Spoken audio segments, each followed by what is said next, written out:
All right, procedure number 2. This is the modified Gibney without using the basket weave. We're going to use best practices as defined by the resources. First, again, patient positioning, 90 degrees or dorsiflex, clean, dry, and shaven.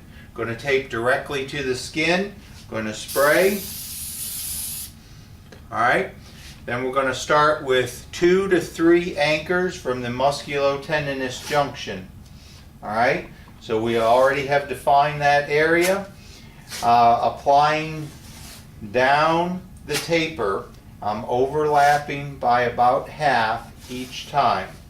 Okay, we're going to add 1 midfoot anchor, and this strip you're just laying it on, being careful not to pull too tight. Okay, here we go with 3 horseshoes, starting on the medial side, pulling lateral, and what we're doing is starting at the bottom of the medial malleolus or posterior, and then we're going to angle it up. When you get to the lateral side, you put on tension. We're going to layer these, overlapping by a half each time, till we have 3 stirrups.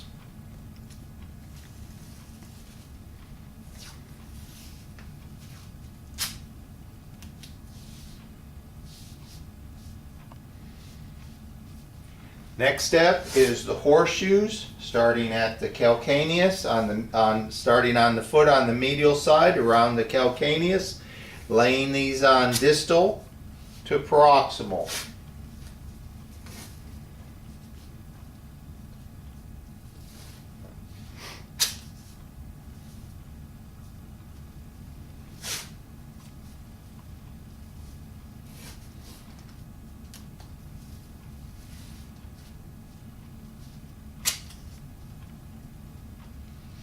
The next step at this time will be to add a figure 8. We haven't done a figure 8. There's multiple ways to apply the figure 8. You're going to start mostly coming on the medial side, around the bottom of the foot, angling it up over the top of the foot, being careful not to have too much tension at the styloid process of the 5th, and around the lower leg. There's various ways to do that, and you can use any way you want as long as you're pulling medial to lateral. One of the options now is to close in this area and hold the stirrups in place. So I'm just going to close the skin and add a couple of circulars here.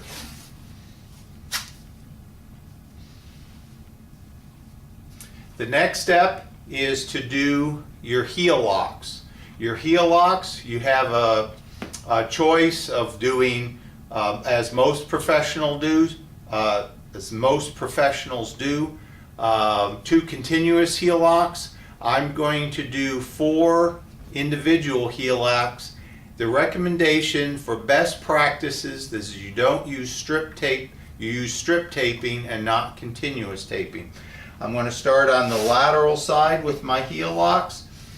I'm going to go around the heel and pull that heel, that first strip, I'm going to pull the heel into a little bit of eversion.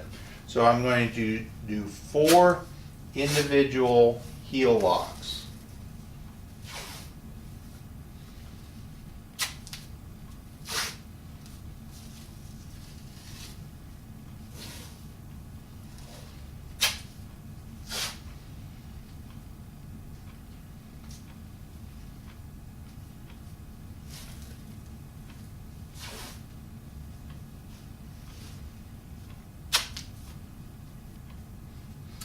At this point, you're going to add 1 more anchor around the midfoot.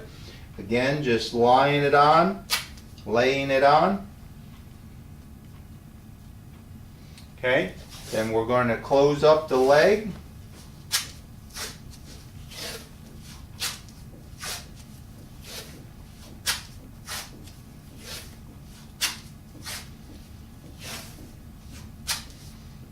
And then as the literature defines for best practices, we're going to end with a lock. And I'm going to end with a figure 8 lock this time